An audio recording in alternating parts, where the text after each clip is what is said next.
So let's start. So first of all, thank you all so much for being willing to come and be part of this founders event. We felt that there were so many great people around Marin who had started these wonderful support systems and art systems and educational systems and for our community that we wanted to get them all together and honor them at our event coming up in April. And Zara, of course, is someone I've been following and been to your fundraisers and know about you and have a personal interest in youth in this community. So That's always exciting to hear. Yes. It's been a long Glad road. somebody's paying attention. Yes. Absolutely. Yeah. And so you've been around 11 years. Going into our 11th year. We're in our 11th year now. But for now then, let's talk to these young people and see how Okay. they came about. And so you are? My name's Nick Petty. Nice to meet Hi, you. Nick. Nice to meet you too. And you are the... I'm Jimmy Hayes. Yeah. Pleasure. Good to see you. And Emily Schwing. Emily, so good to meet too. you again. And so tell me a little bit about how you found out about Ambassadors for Hope. I was actually referenced from my friend Johnny, I believe, and they actually helped me do a music event at the Civic Center, and I was really glad to be a part of AHO and get introduced that way. It was really, really nice event, and it was really nice. And you, Jimmy? I myself, I've been with AHO since the beginning, Okay. and I was, in a manner of speaking, Zara's inspiration for starting AHO, and I was glad to be part of the group. Thank you. And Emily? I found out about AHO because I called a women's clinic when I needed some help, and they couldn't help me, so they gave me her phone number, and she called back right away. Yeah, so people do know about it. They pass out your number. That's so great. So maybe we could get a little bit into what got you involved. My understanding is that at some moment in time you were homeless. Yes, so a couple years back I had kind of a bad addiction, depression, and a lot of stuff going on. And I have a really supportive family, but they just couldn't deal with it, and that's how it is with a lot of families, you know. It's just like part of it's just an unfortunate thing that happens in society or the world. And like I said, I was really excited when I found out about it because you know, it's like a constant up and down struggle that I've had, you know. And I'm good with my family now, but in the past, like, you know, just I was going through too much stuff, and it was just a really unfortunate situation. So I went through a lot of different programs, rehabs, county jails, and stuff like that. So I was constantly in and out of that, trying to get everything together in my life. What was the difference that this made for you? What changed? What was this about? Why did this help? This helped a lot because someone finally listened, and it wasn't like so much as a label as it is in society with different types of programs, like say rehabs kind of can give you, or even, I don't know, in my opinion, like AA and different sorts of help. This is just a straight up we help kids program, Wow. you know. And do either of you want to speak to that? AHO is more appealing because there aren't any strings attached, and you have a lot of freedom to take care of yourself within the program. Other programs will give you a service that kind of lock you in, and for kids that's very intimidating because life is unexpected, especially if you're a homeless young adult, and you can't always... For example, at a shelter I had to stay at, I could stay for a week, but if I had to be gone at night, my week reservation was gone. And Zara allows us to take steps that have risk, because we can always go back to her, and that's great. Jenny, do you have anything you want to say? Yeah, I myself, I went homeless because I was living in Santa Rosa, and I've gotten out of the group home, and so I was raised in a group home system, and so when I left, I didn't really have all the skills, the life skills, that would help someone to live on their own and to be their own person. And so I usually use the metaphor of I had a house and I had the tools, but I wasn't taught how to use the tools to fix the house. So once the house was falling apart, then I didn't really know how to refix what I was falling into. And so that's when I called Laura Taylor from my old group home, and she got me contacted with Zara Babitsky. Well, I mean, I'll just say it is hard. It is hard to delve into it, just because you're constantly living like that is, in a manner of speaking, that's like where you're coming out of, or where you sort of relate with, and but it is important to be spoken about so that healing can happen, so that people can move on. And so I'll speak for myself. It was just very demeaning, and it was very difficult. I didn't want to be a statistic because I was already in the system before. So now when I was homeless, I was already a statistic, and I was already failing again, and I was just feeling low. I'm just feeling like, wow, look, I've disappointed everybody, and I've failed at all the opportunities I was given. It was a really sad moment of just trying to find self-worth and trying to find who I am, and who, not have the title of being homeless and, oh, I'm a homeless person. Nobody, at least I myself, I don't want to be put into that category, or I don't want to be labeled. And so it was just all very, very challenging, and you needed support. Zara was that support. AHO, Ambassadors of Hope and Opportunity, was that support, and I was just glad for being there. That's just sort of a little skimming the top of it. Yeah, thank you. I know that's hard, and I appreciate it. And either of you want to speak to that?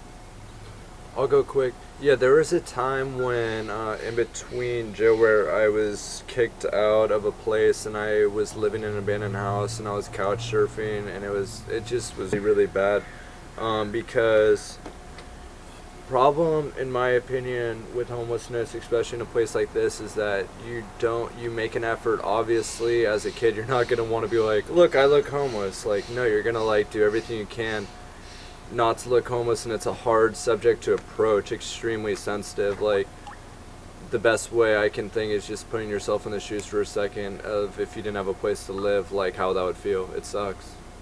It with a lack of better words. And emotionally overwhelming, and you want to give up, and you're just grateful that you don't, and you keep moving. But that's, I don't know. It's scary. It's a crazy feeling. Very chaotic. Yeah, chaotic is a good way to put it.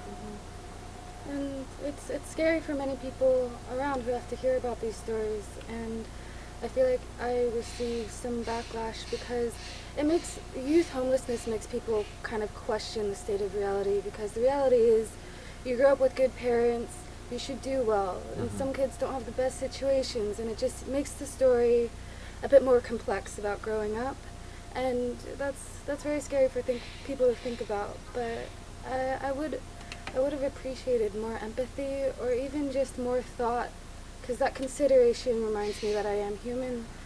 And yeah, a lot of people associate homelessness with not being human, and that's the number one thing we need. Well, a lot of people say, well, why don't you just get jobs? And if you just get a job, or why aren't you in school, or how does that? Because the situation is, when everything is really bad at that moment, physically, there are a ton of reasons why you can't get a job, because you don't have a car, you don't have anything to even get to a place to get dressed and change. Like, things take time. Like, you need to get clothes so that you can even show up to the job. You need to take a shower, you need to find food, and all those situations aren't factors that are always there at that very moment. So you get stuck in it. Plus, jobs require, a lot of them require just such, obedience and strictness around timing and stuff, and you're coming out of a very chaotic life. So it's hard to just go from black to white immediately. And I'll give an example of my situation. I tried many times to get a job when I was becoming more and more homeless. My dad was suffering from a mental illness, and we had just moved here. He didn't know anyone, so I was on my own with dealing with him. and I would have a job at Whole Foods, or I'd be going to school, and he never goes to sleep on time. So if I wake up in the morning and I accidentally wake him up because it's a small apartment, suddenly things are getting thrown and the police are there and I'm not at work anymore. And so it's very hard to adjust. And plus, this is Marin, so you can have a job for a month but still not have a place to stay. And even after that month, what's a month's worth of, like, minimum wage compared to you the can't rent around physically here? It's Get any impossible, place, it's almost. impossible. And I totally agree with that. And also, I mean, for myself, for where I came from my situation, it wasn't so much about. I had a job, I had a house, I had everything. As I said, life is very complex, and or as we said, life's complex, and I had everything already, and things fell apart because I didn't have the life skills to be able to keep those things. So it's not about, oh, hey, you have a job, you go to school, so now everything's fine. No, not everything's fine, because you still have the human being to deal with. Now that you solve these so-called symptoms, or now you have to deal with the human being of being raised in a group home where you're following rules, where you're not so much being an individual and learning about yourself and being like, okay, these are my limits. You're following rules, and so when you get out of the system, it's simple to fall through the cracks, and to be forgotten, and to sort of be like, oh, well, this isn't a real issue. This is just a statistical issue. And also, I think we kind of overlook mistakes, or we overlook how much support we have, because people live on a basis of support emotionally and financially and physically, everything. And so people are making just as many mistakes as I think we are. They just have the support that allows it to not be a total life meltdown. That's such a good point. That is such a good point. When I think of all the support that I have and my friends have. So let me see if I can understand what happened then. You heard about Zara. What then happened? You called her. There was a moment where you had to trust her, where you hadn't trusted before. I'm sure so many people told you what to do and how to do it, but what was different about Zara that made you take that next step and then where you are today? Zara she acted like a parent when it came to my shortcomings. When parents have kids who are acting out because they weren't taught something or something's being neglected, our first response is to kind of punish them or just force them to do it and keep going the same route that they were going. Zara saw that I was a young adult and I probably don't wake up early, so instead of saying, make sure you do this or your chance is gone, she said, let me call for you because I'm going to be up at that time early in the morning to call the shelter where you need to stay. And that's where I thought, she's not thinking of mistakes as like a value system of who I am. She's seeing my mistakes and realizing that they're there because I have a need. And I mean, I also agree with that. Zara has always communicated with me on a respectful level, never demeaning, never, is always like, so what are we gonna do, and let's move forward, instead of this, okay, well, this and this and this and this. I'm not just a file. Yeah. I'm not just a number. I'm not just a dossier. I believe that Zara probably has communicated with me more than most people who have ever had a file on me, and she has communicated with me and she has worked with me, and that gave me the ability to be able to trust her.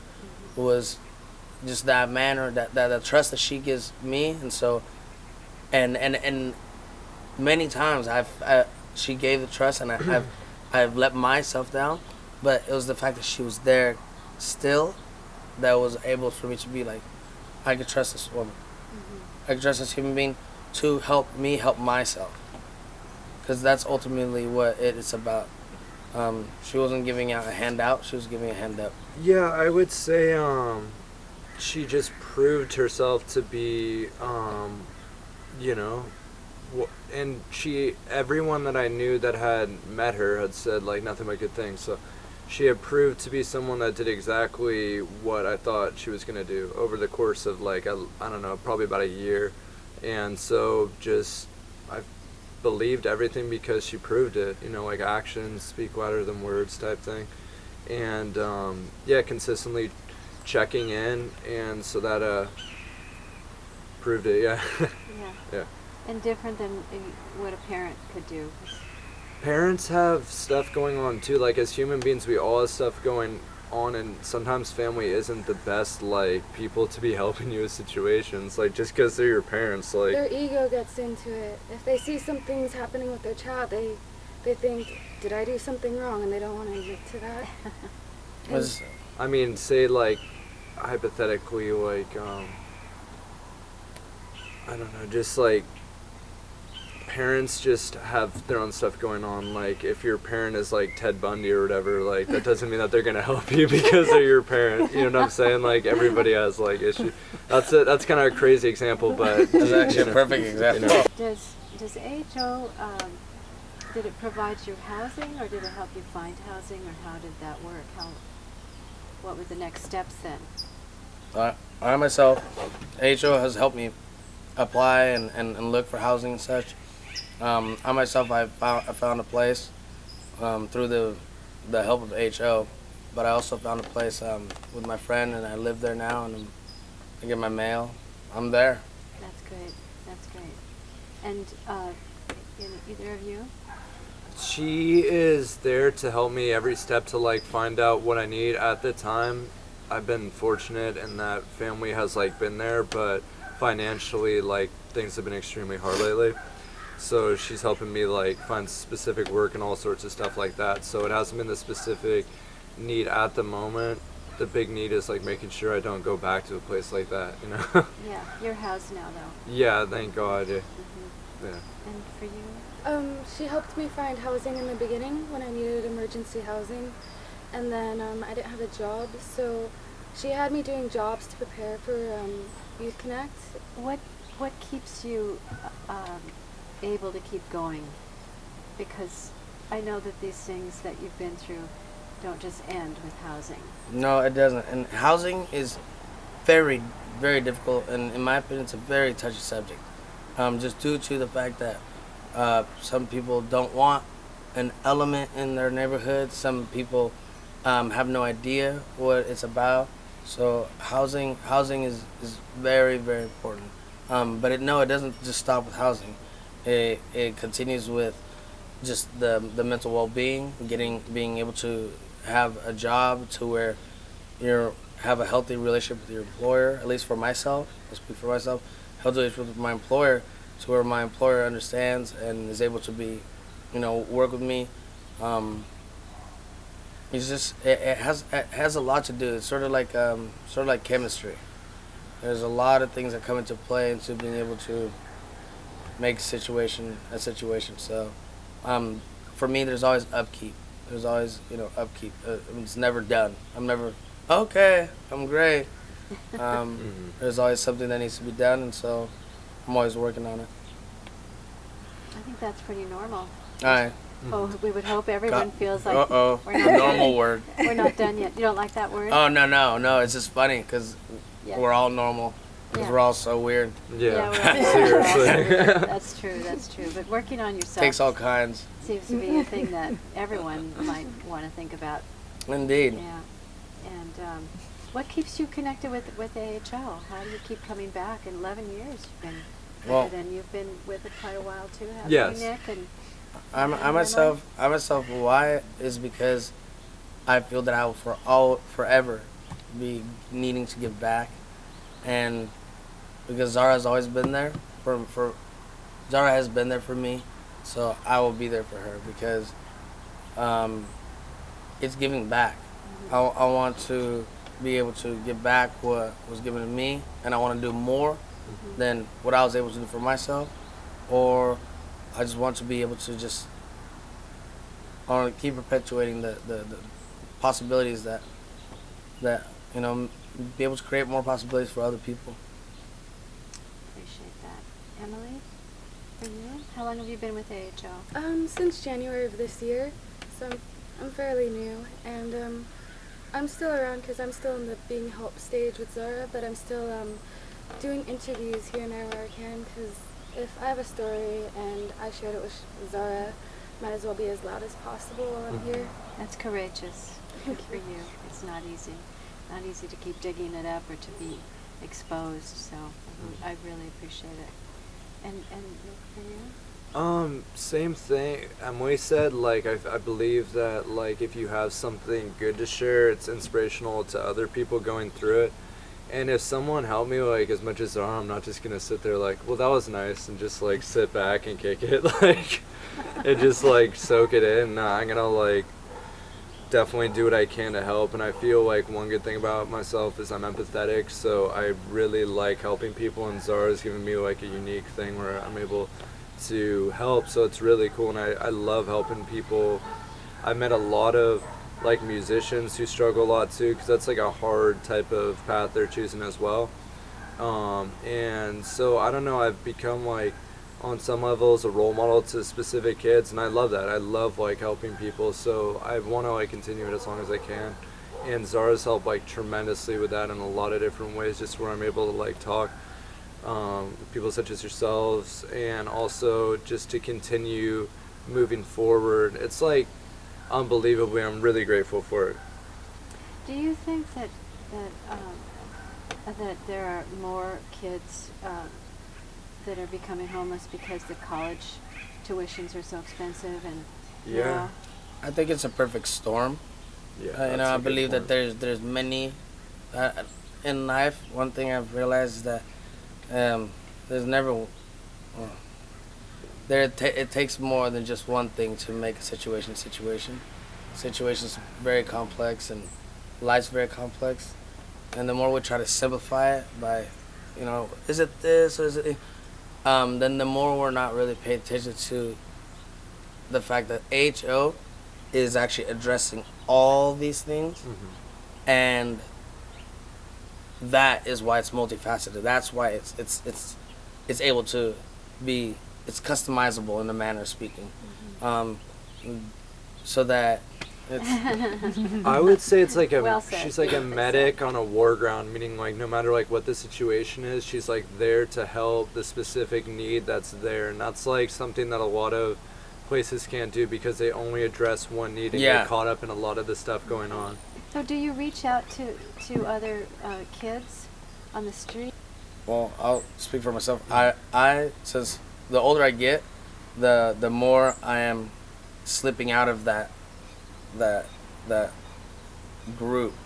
But the more I realize that actually now I'm able to just refer anybody and everybody, even people who want to help, people who need to. Like before, I was just more focused on help. Like I'll just give out Zara's number to anybody that I met because I was on the street, you know, or I was hanging out with people who were on the street, and whether I felt comfortable with them or just because I was on the street. Yes. But I'll just give people her number, and to this day I still give people her number, and like, hey, you know. And now I speak to people who are older and they have friends who are younger or something like that, and so we'll get contact with this, and so I give them, you know, the card. I don't know how you guys do it. I'll tell them a little about Zara and see if they want the number.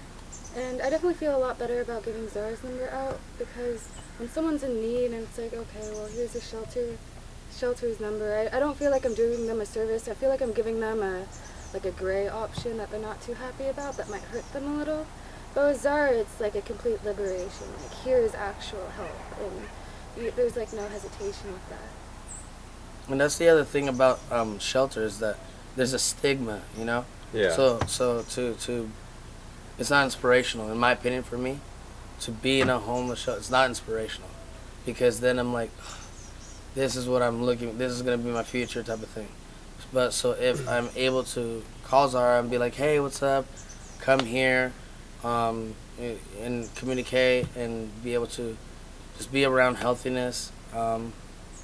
then hopefully that's gonna rub off, and hopefully it's gonna inspire, and then also it's non-threatening, you know, to be around here and around this beauty and just communicating, and you know, and having somebody flexible like Zara to communicate with is very appreciative.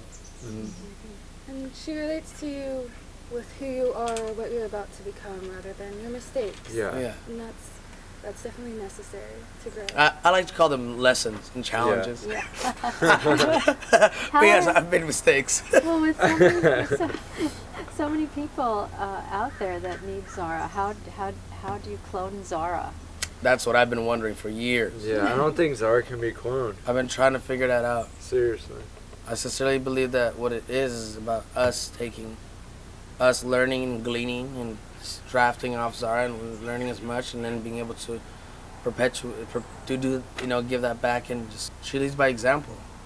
I think I think she has like a mindset and an application to life that like I think needs to be applied a lot, and she's not looking for a product, she's not looking for an ultimate conclusion that reflects her or anyone else in a certain way. She is simply trying to be a tool of help.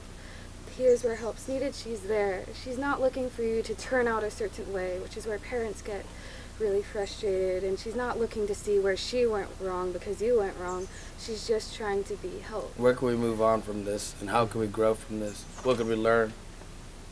Would you have considered yourselves pretty hard cases? Nick, would you have said you were a pretty hard case? Going back a couple Yeah. years, oh my God, yeah. Yeah, I'm dead serious, yeah.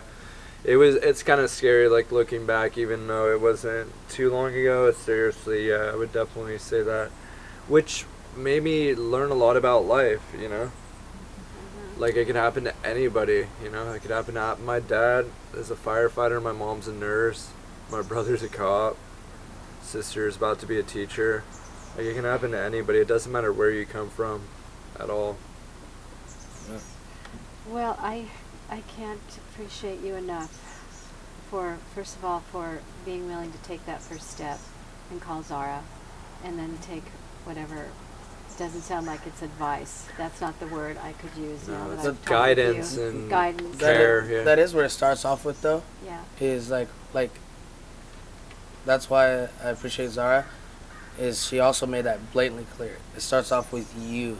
It starts off with the human being themselves being able to do that first step and be like, hey, I want to take control of myself. I want to take control of my life. I'm tired of floating through the wind like I'm a leaf. Yeah. And I don't have no. And so, it takes a bit of courage to be able to accept yourself and respect yourself and just appreciate yourself. You have to sort of build a relationship with yourself and be okay with who you meet, because you know it might not be the person that you created in your mind.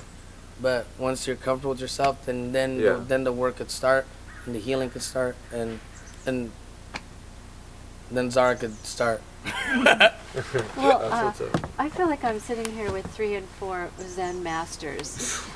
But you know, would you say that everyone has this sort of innate poetic knowing of life once you get to this spot, or would you say it's because what you've been through that it's gotten you to this Everyone moment? has it, definitely. Yeah. I just feel like throughout life we're told to silence it more than express it, because it's scary. It's scary that we already are born into a life where we don't fully know ourselves, and suddenly this other person doesn't know their self either, and we're all in this together, and if I can't do it and you can't do it, oh my goodness. Yeah, it's Yeah. I've been able to see a little bit of light when I realize that it's within my power to be able to do this change and to be able to be the change I want to see. So Zara has kept reminding me, like, hey, being brave enough to take on the endeavor. At least for me, it's just, Jimmy, can you be brave enough to take this on yourself, your own, you know? It's just so difficult because growing up as a homeless teenager and then a homeless young adult, because you're in the spot that you're in, people treat you as if you're thinking and your life just is negative. So they need to ignore what you have to say and your feelings and just apply a solution. Here's your solution, go after it. So they, like, the constant advice is pretty much telling you, don't listen to yourself, just get in the correct system. But at the same time, in order to like grow, we need to listen to ourselves and be aware Yeah. of ourselves so Just we a can parent human. ourselves. Exactly. So it's like this big Aspect of life. contradiction that we have to grow with, and it's really hard. It's really well put. Yes, it is. I think we'll end there. I don't want to, though, just so you know. I'd like to spend the Aren't next they year with you, wonderful? all of you. So, but thank you so much. No worries. Thank you. Thank